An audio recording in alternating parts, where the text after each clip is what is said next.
Gym సెంటర్లకు వెళ్లే సమయం లేని వాళ్ళు ట్రెడ్మిల్ను ఇంట్లోనే పెట్టుకొని ఎక్సర్సైజ్ చేస్తున్నారు. ఈ ట్రెడ్మిల్ ఖరీదు ఎక్కువగా ఉంటుంది. అలాగే ఇది రన్ కావాలంటే విద్యుత్ కూడా అవసరం. మరి విద్యుత్ అవసరం లేకుండా రన్ అయ్యే ట్రెడ్మిల్ను మీరెప్పుడైనా చూసారా? విద్యుత్తో పని లేకుండా తక్కువ ఖర్చులో లభ్యమయ్యే ట్రెడ్మిల్ మీకు కావాలా? అయితే వాచ్ ది స్టోరీ.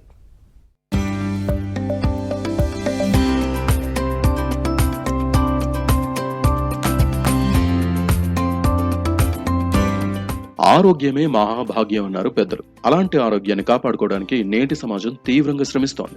చాలా మందికి బయటకు వెళ్లే సమయం లేక ట్రెడ్మిల్ కొనుగోలు చేసి ఇంట్లోనే నడవడం, పరిగెత్తడం చేస్తున్నారు. దీనికి ఖర్చు ఎక్కువే అయినా ఈ ట్రెడ్మిల్ కొనుగోలు చేసి ఇంట్లోనే ఎక్సర్సైజ్ చేసే వాళ్ళ సంఖ్య రోజు రోజుకు పెరుగుతూనే ఉంది. అయితే మార్కెట్లో దానికున్న డిమాండ్ ను గుర్తించిన ఓ యువకుడు చెక్కతో ట్రెడ్మిల్ తయారు చేసి వ్యాయామ ప్రియుల దృష్టిని ఆకర్షిస్తున్నాడు.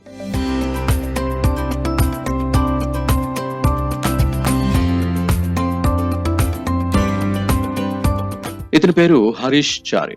తల్లిదండ్రులు అరుణ్ కుమార్, వసంత. వరంగల్లోని కాట్రపల్లి స్వస్థలం. ఇంట్లో ఆర్థిక సమస్యల కారణంగా పీజీ చదువును మధ్యలోనే ఆపేశాడు. సోదరి వివాహం కోసం చేసిన అప్పులు అంతకంతకు పెరుగుతూ ఉండడంతో కులవృత్తి అయిన కాన్ పెయింటింగ్ వర్క్ లోనే నిమగ్నమయ్యాడు. ఆ వృత్తిలోనే వినూత్నంగా ఆలోచిస్తూ సక్సెస్ఫుల్ గా ముందుకెళ్తున్నాడు. నగర యువత వ్యాయామం కోసం ఎక్కువగా ట్రెడ్మిల్ ను కొనుగోలు చేస్తున్నారని హరీష్ గుర్తించాడు. దీంతో తక్కువ ఖర్చులోనే ట్రెడ్మిల్ తయారు చేయాలనుకున్నాడు. 100 కేజీల బరువును తట్టుకునేలా చెక్కతో పాటు బెల్ట్, బేరింగ్, రింగులు వంటి పరికరాలను ఉపయోగించి 15 రోజుల్లోనే ట్రెడ్మిల్ ను తయారు చేశాడు. విద్యుత్ అవసరం లేకుండా కేవలం నడిస్తే అది రన్ అయ్యేలా రూపొందించాడు.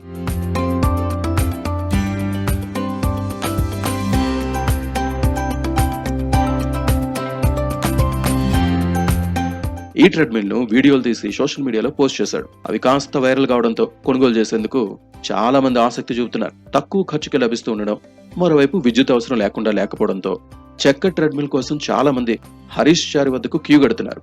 వరంగల్, హైదరాబాద్ తో పాటు ఇతర ప్రాంతాల నుంచి కూడా ఆర్డర్లు వస్తున్నాయని హరీష్ సంతోషం వ్యక్తం చేస్తున్నాడు. ఈ యొక్క వుడెన్ ట్రెడ్మిల్ ని తయారు చేయడం జరిగింది. దీని విశిష్టత ఏంటంటే ఇది పూర్తిగా విద్యుత్ లేకుండా దీన్ని ఉపయోగించవచ్చు. నడవగలిగిన ప్రతి ఒక్కరూ అలవోకగా అవలీలగా నడవచ్చు. ఇది శారీరక దారుఢ్యాన్ని మెరుగుపరచడమే కాకుండా మానసిక ఉల్లాసాన్ని కూడా ఇది ఎంతగానో పెంపొందిస్తుంది అని నేను భావిస్తున్నాను. ఇది పూర్తిగా కరెంట్ లేకుండా నేను దీన్ని తయారు చేయడం జరిగింది.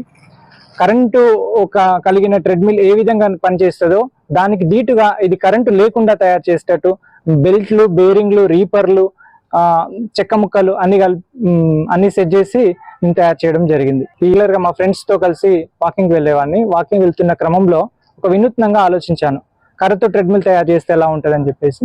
ఆ విధంగా వచ్చిన ఆలోచనను ఆచరణలో పెట్టాను. ఆ ఆలోచనకు ప్రతిరూపమే ఈ కర్ర ట్రెడ్మిల్ అని చెప్పవచ్చు. ఫ్యాట్ పీపుల్స్ కోసం ఫ్యాట్ లాస్ కావడానికి ఒక ట్విస్టర్ ను కూడా తయారు చేశాను. వినూత్నంగా అందరిలా కాకుండా మనకంటూ ప్రత్యేకత ఉండే విధంగా తయారు చేస్తూ ముందుకు వెళ్తున్నాను. చెక్క ట్రెడ్మిల్ తో పాటు మంచాలు, సోఫాలు, పోడియం, ఇంట్లో పెట్టుకునేలా ఫ్లయింగ్ బర్డ్స్ వంటి బొమ్మలు కూడా తయారు చేస్తున్నాడు హరీష్. అంతేకాదు ఎక్కడికైనా తీసుకెళ్లే విధంగా ఫోల్డింగ్ కుర్చీని కూడా తయారు చేశాడు.